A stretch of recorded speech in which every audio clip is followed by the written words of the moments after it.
Welcome to This Explainer. We're jumping right in today because we're tackling something I know pretty much all of us struggle with, and that is completely ditching that dreaded 2 p.m. crash. We're going to explore exactly how to build a morning routine that sets you up for endless crash-free energy all day long. So let's just get straight to it, because honestly, putting this into practice is a total game changer. Okay, picture this. The alarm is buzzing. You reach over, hit snooze for what, the third time?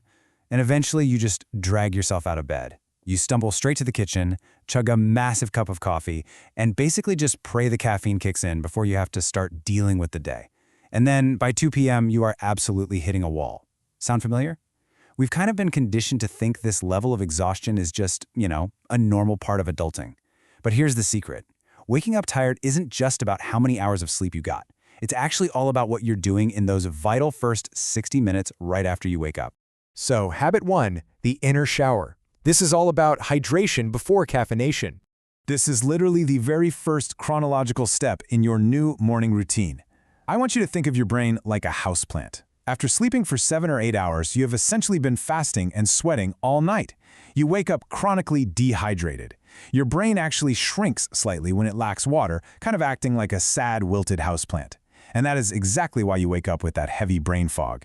Now, if you immediately pour coffee, which is a diuretic, onto a dehydrated brain, you are absolutely guaranteeing a massive afternoon crash. But if you drink a nice, big 16-ounce glass of water, the absolute second your feet hit the floor, well, it acts as an instant inner shower. It hydrates your brain and immediately turns it back into a lush, thriving plant. Moving on to habit 2, the sunbeam strategy, or early light exposure.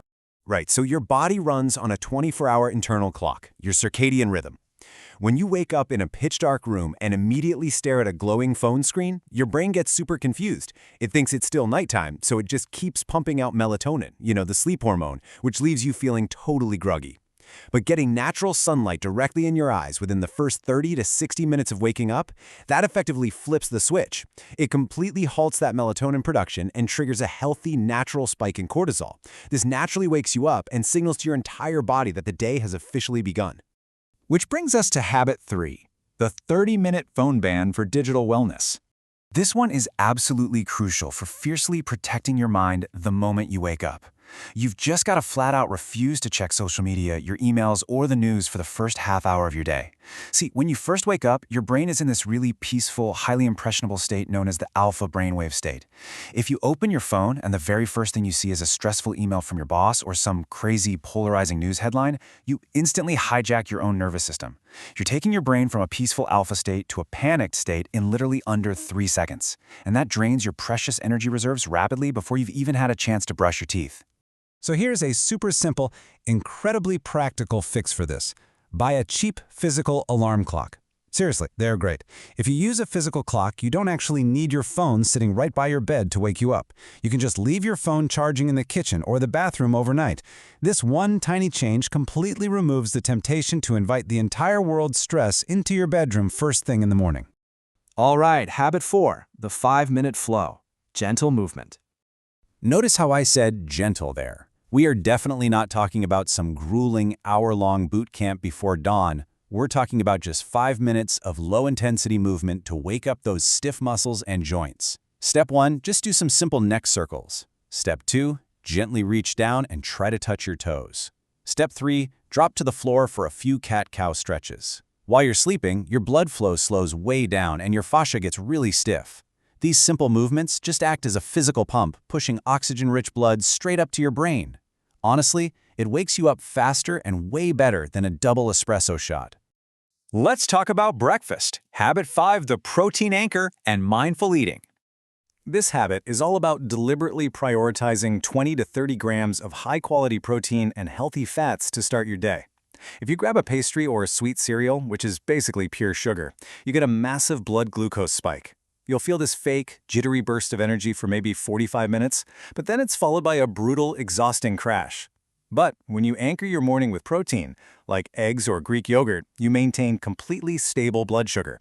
And that translates directly into a slow, steady release of energy that carries you all the way to lunchtime without a slump. No roller coaster, just steady fuel. Next up, habit 6, the one thing rule for mental clarity.